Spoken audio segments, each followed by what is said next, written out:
Hey everybody, I wanted to do a little video.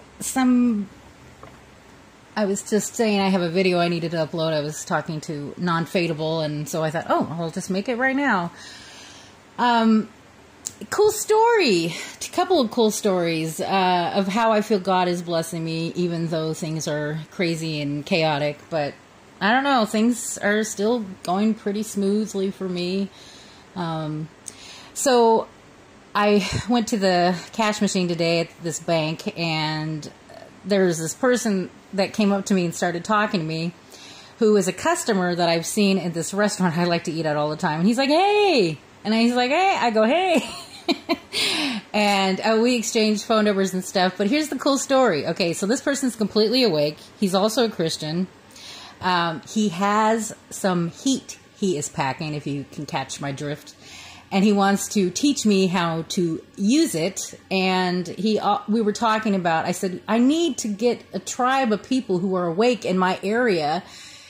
And I'm struggling to get, I talk to people constantly, and I give them, we exchange information, and then they never call back or they don't respond.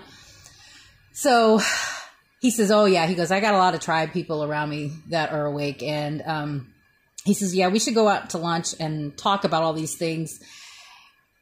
And it's kind of exciting because of I've got my landlords who are Christian and who are, I would say they're mildly awake, but they're followers of Christ. So,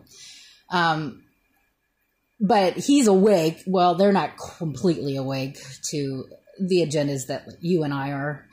And, but another cool thing is, anyway, we're talking, and he says, because he knows I have a cleaning business, and so he's going to give my phone number to a friend of his who needs a cleaner. So that's more money coming in my pocket there. And then my person who I work for, who does, I do college student move-out cleaning jobs for, and I've talked about him, and his entire family got the Jabberino. Well, anyway, he called me the other day. He cares about me, and we're going to get together and talk about everything, because I've shown him all of this evidence. I didn't bombard him with a ton, but I've talked to him about a lot. And he says him and his wife want to get together with me to talk about it. Because I even made a funny comment to him, and I said, are you a God-fearing man? And he's like, well, that's a loaded question. I've said that before in some videos. But anyway, he called me and whispered on the phone. I don't know why he whispered, unless there was people in his office that he didn't want to show favoritism to me. But he called me and he goes, I want you to charge me this much per hour. So he gave me an extra $5 raise. I'm like, oh my goodness. So I feel blessed. And then my vacation rental guy that I cleaned for, who is completely not awake, who will never listen to anything I say, I went off on him the other day because he always thinks it's all right for him to say whatever he wants about political views, but I'm an idiot, so I have no right to say anything. If we don't talk about anything other than just general, basic life things, not complicated worldview things, we're cool. We talk about the garden and cleaning jobs and whatever, but anytime we get into this, it always turns into an argument. So I told him, I said, you have a double standard. You think it's all right for you to say what you want, but I can't. And I don't want to talk to you about it ever again, okay? We're done. If you talk about what you want to talk about, then you need to let me talk about what I want to talk about equally. It's a two-way street, dude. But he's cool. I still have work. I've said to him when we've had arguments, I go, do you want me to still work for you? Are you enjoying this relationship? He's like, of course, Shannon.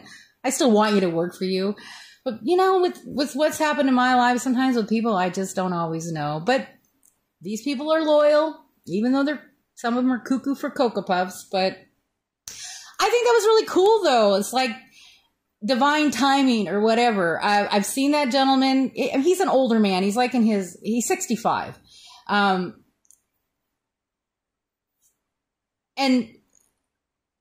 he's always been nice. Like I was sitting in the restaurant because I tell everybody what's going on. If I see a window of opportunity, no matter where I'm at, if I'm at a grocery store, if I'm at a gas station, if I'm wherever there's somebody and I can see an opportunity, I take it. No matter how crazy I come off, I don't care. I just try to do a little seed sprinkling here and there. And, you know, so he was listening to me talking to this waitress in this restaurant. And he actually said to me, he goes, "Are you going to our restaurant today?" And I said, "No, I'm not going there." And I said, "Not unless you're buying."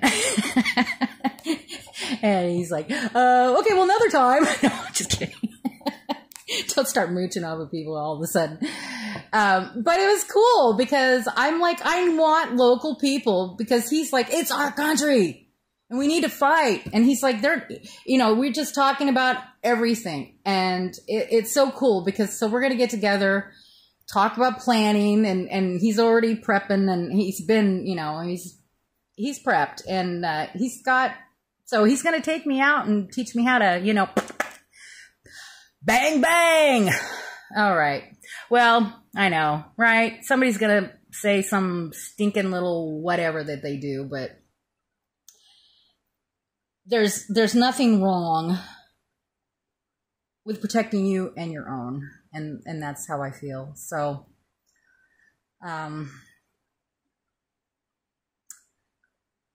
well, I'll leave it at that. I love you guys. I hope things are going well for all of you, and I'm hoping that you guys will find people in your areas that are awake. And I know it's a struggle, but you have to kind of speak up. I think I'll pray about it and everything. Speak on it, pray on it, hope for, God's going to protect you. And I feel like this is kind of the process of what is going on with me as an example for you. I'm communicating, I'm talking, I'm praying, but I'm also trying to build a tribe of people who we can help each other through this crisis in the future. So anyway, I love you guys very much, and I hope you're doing well. I'll talk to you later. Bye.